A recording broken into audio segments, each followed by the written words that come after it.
গত বিধানসভা ভোটের আগে দেখা গিয়েছিল তৃণমূল কংগ্রেস কার্যত প্রচার চালিয়েছিল যে বিজেপি বাঙালি বিরোধী, এবং তারপরে এর পাল্টা তত্ত্ব হিসাবে বিজেপি কিন্তু কোনো তত্ত্বই খাড়া করতে পারেনি এবং সেই কারণেই তাদের রাজ্য দখলের আকাঙ্ক্ষা সংকটেই থেকে যায়।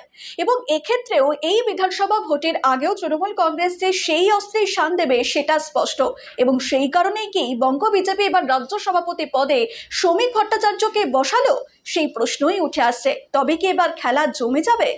এই খবরটি নিবেদন করছে স্বামী বিবেকানন্দ ইউনিভার্সিটি, আপনার সন্তানের স্বপ্নের ভবিষ্যৎ গড়ে তোলার একমাত্র সঠিক ঠিকানা।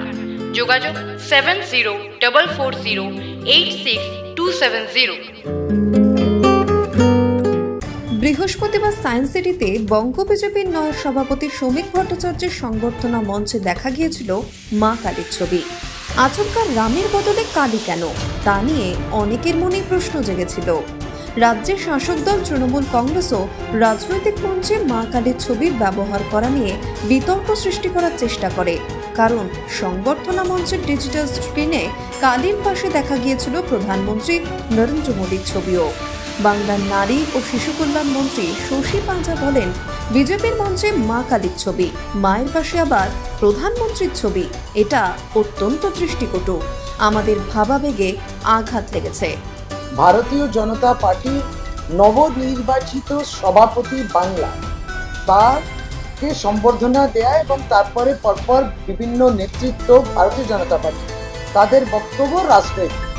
এটি রাজনৈতিক মঞ্চে তাদের রাজনৈতিক নেতাদের ছবি থাকতেই পারে, মা কালীর ছবি কেন মাঝখানে? বাংলায় হচ্ছে বলে মা কালী, আপনারা ব্যবহার করলেন মাকে, মায়ের ছবিকে, এটি রাজনৈতিক মঞ্চে ব্যবহার করলেন, আমাদের ভাবাবেগ আহত হয়েছে। আমরা সত্যি মনে করি মায়ের অনাদর হয়েছে। আপনি মাকে অসম্মান করলেন, মাকে আপনারা রাজনৈতিকভাবে ব্যবহার করছেন। আগে শ্রীরামের নামে আপনারা একবারই রাজনৈতিক স্লোগান দিয়েছেন, এখন মাকে নামে জয় মা কালী, এটা রাজনৈতিক স্লোগান, এটা আপনাদের রাজনৈতিক ডাক।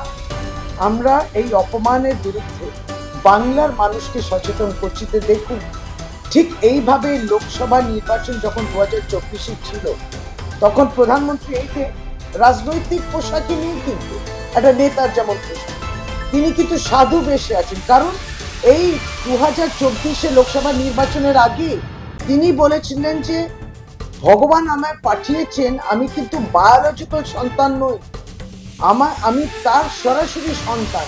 তিনি একটা বিশেষ উদ্দেশ্যে পৃথিবীতে নরেন্দ্র মোদীকে পাঠিয়েছেন বলে তিনি বলেছিলেন। তিনি সেটাই আত্মকেন্দ্রিকতা, তিনি সব ভগবানের সরাসরি সন্তান। এতদিন আমরা দেখে এসেছি বিজেপির যে কোনো কর্মসূচিতে রামের ছবি ব্যবহার করতে, এমনকি জয় শ্রীরাম ধ্বনিও যেন বিজেপির রাজনৈতিক স্লোগানে পরিণত হয়েছিল এই বঙ্গে। জানিয়ে রাজ্যের শাসক দল বিজেপিকে ধর্মীয় মেরুকরণের প্রচার ভিত্তিক দল বলে দেগে দিয়েছে অনায়াসেই। এবার কি তবে ছবিটা পাল্টাবে? সদ্যই বঙ্গ বিজেপির সভাপতি বদল হয়েছে। ডক্টর সুকান্ত মজুমদারের বদলে নতুন রাজ্য সভাপতি হলেন পুরনো আরএসএস কর্মী তথা দীর্ঘদিনের বিজেপি নেতা শ্রমিক ভট্টাচার্য। তিনি সভাপতি হয়েই তার প্রথম ভাষণে বেশ কয়েকটি গুগলি দিয়েছেন। যেমন সংখ্যালঘুদের উদ্দেশ্যে তিনি নতুন বার্তা দিয়ে বুঝিয়ে দিয়েছেন, এবার থেকে বিজেপি শুধু হিন্দুত্বের প্রচার করবে না, প্রয়োজনে মুসলিম প্রীতিও দেখাবে। তার বক্তব্য ছিল, মুসলিমদের কেবলমাত্র রাজনৈতিক স্বার্থে ব্যবহার করছে তৃণমূল, কিন্তু বিজেপি চায় মুসলিমদের হাত থেকে বোমা সরিয়ে কলম ধরাতে। দিনের পর দিন একটা সাম্প্রদায়িক বিভাজন তৈরি করে দেওয়া হয়েছে রাজ্যের মাটিতে। আজকে সংখ্যালঘুদের বুঝতে হবে যে বিজেপির লড়াই সংখ্যালঘুর বিরুদ্ধে নয়, বিজেপির লড়াই কোনো মুসলমানের বিরুদ্ধে নয়।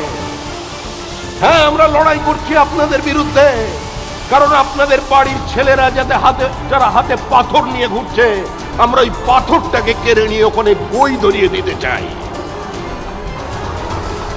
যারা তলোয়ার নিয়ে রাস্তায় নেমেছে, আমরা ওই তলোয়ার কেড়ে নিয়ে তাদের হাতে কলম ধরিয়ে দিতে চাই। এই লড়াই বিজেপির লড়াই, এবার বিজেপি বাঙালির সামনে আরও একটি বড় চমক নিয়ে হাজির হচ্ছে। 26-এর নির্বাচনে যে বাংলা অন্য এক বিজেপিকে দেখবে সেটা এখন থেকেই বোঝা যাচ্ছে। শ্রমিকের সংবর্ধনা মঞ্চে রামের বদলে মা কালীর ছবিতে স্পষ্ট হয়ে গিয়েছিল যে হিন্দুত্বের কথা বললেও তা এবার থেকে বাঙালিয়ানার মোড়কেই কথা বলবে বিজেপি।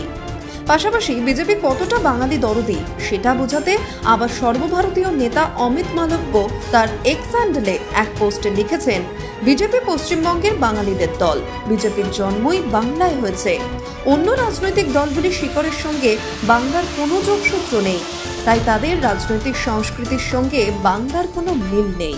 শুধু বিজেপির সঙ্গে বাঙালির সংস্কৃতির যোগ আছে। এখানেই শেষ নয়, তিনি আরও লিখেছেন, আমাদের লড়াইটা শুধুমাত্র রাজনৈতিক লড়াই নয়, পশ্চিমবঙ্গের আত্মাকে বাঁচানোর লড়াই। মা কালী, মা দুর্গা, দেবী চণ্ডী বাংলার পরিচয়। রাজনৈতিক ওয়াকিবহাল মহলের মতে গত বিধানসভা নির্বাচন থেকে তৃণমূল কার্যত বিজেপিকে বহিরাগতদের দল বলে প্রচার করে যাচ্ছে। 21-এর বিধানসভা হোক বা 24-এর লোকসভা নির্বাচন, ঘন ঘন দিল্লির বিজেপি নেতারা এই বঙ্গে আসা যাওয়া করেছিলেন। নরেন্দ্র মোদী থেকে অমিত শাহ, যোগী আদিত্যনাথ থেকে শুরু করে হেমন্ত বিশ্ব শর্মা। ফলে তৃণমূলের বহিরাগত তত্ত্ব এতেই মান্যতা পেয়ে গিয়েছিল। এবার সেই ধারা পাল্টাতে বদ্ধপরিকর বঙ্গ বিজেপি।